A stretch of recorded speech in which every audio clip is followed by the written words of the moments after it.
ആയിരത്തിലധികം വർഷം പഴക്കമുള്ള ക്ഷേത്രമാണ് കോഴിക്കോട് കടലുണ്ടിയിലെ നെറുങ്കൈത്തായ്ക്കോട്ട. നൂറ്റാണ്ടുകൾ പഴക്കമുള്ള രാജകീയ മന്ദിരങ്ങളും പഴയകാലത്തെ ആചാരാനുഷ്ഠാനങ്ങളും ഒരു കെടാവിളക്ക് പോലെ തുടരുകയാണ്. ഈ ക്ഷേത്രത്തിലെ പ്രധാന പ്രതിഷ്ഠ ധർമ്മശാസ്താവ് അയ്യപ്പനും കുന്നിനു മുകളിലായി മേക്കോട്ട് ഭഗവതിയുമാണ്. ചരിത്രപ്രസിദ്ധമായ നെടുങ്കൈതക്കോട്ട ക്ഷേത്രത്തിലെ വിശേഷങ്ങൾ കണ്ടുവരാം.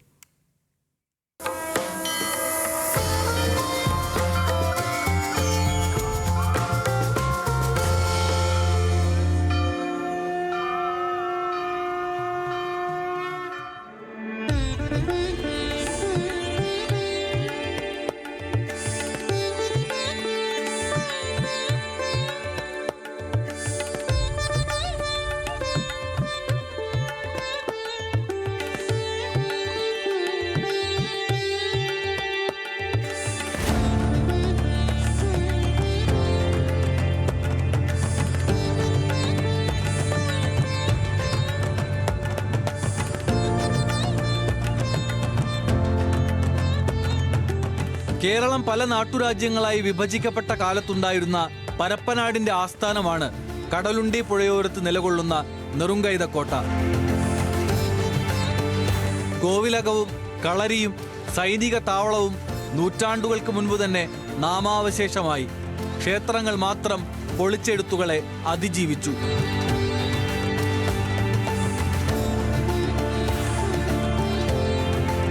കോട്ട സ്ഥിതി ചെയ്തിരുന്ന കുന്നിൻ മുകളിലെ ഭഗവതി ക്ഷേത്രവും തായൂരത്തിലുള്ള ശാസ്താക്ഷേത്രവും ഇന്നും നിലനിൽക്കുന്നു. വടക്ക് കല്ലായിപ്പുഴയ്ക്കും തെക്ക് പൂരപ്പുഴയ്ക്കും ഇടയിൽ നീണ്ടുകിടന്ന ഭൂവിഭാഗമാണ് പരപ്പനാട് രാജ്യമായി ചരിത്ര ഭൂപടത്തിലുള്ളത്. കുന്നിൻ ചെരുവിലിന്റെ താഴ്ഭാഗത്താണ് അയ്യപ്പ ക്ഷേത്രം സ്ഥിതി ചെയ്യുന്നത്.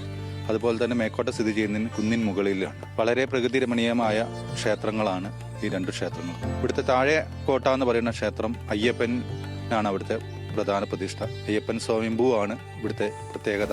അതുപോലെ തന്നെ മേക്കോട്ടയിൽ കുന്നിൻ ചെരുവിൽ കുന്നിൻ മുകളിൽ ഭഗവതി കുടികൊള്ളുന്നു. ദാരിക സ്വരൂപിണിയായ ദേവിയാണ് ഇവിടെ കുടികൊള്ളുന്നത്.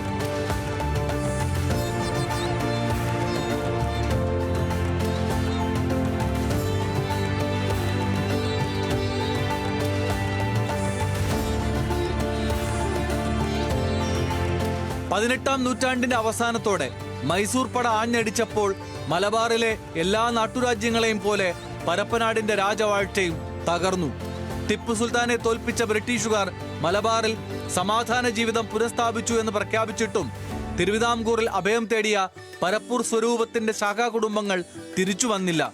അതോടെ നെറുങ്കൈതക്കോട്ട ക്ഷേത്രത്തിന്റെ സംരക്ഷണം ഈസ്റ്റ് ഇന്ത്യ കമ്പനി സാമൂതിരിപ്പാടിനെ ഏൽപ്പിച്ചു.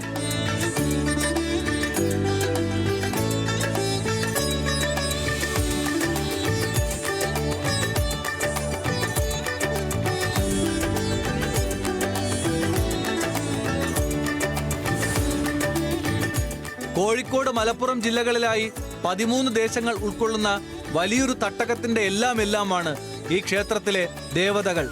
കോട്ടയിലെ ദേവീദേവന്മാരുടെ അപാര ചൈതന്യത്തെക്കുറിച്ച് കേട്ടറിഞ്ഞ് വിദൂര ദേശങ്ങളിൽ നിന്ന് പോലും വിശ്വാസികൾ ഇവിടേക്ക് എത്തുന്നു.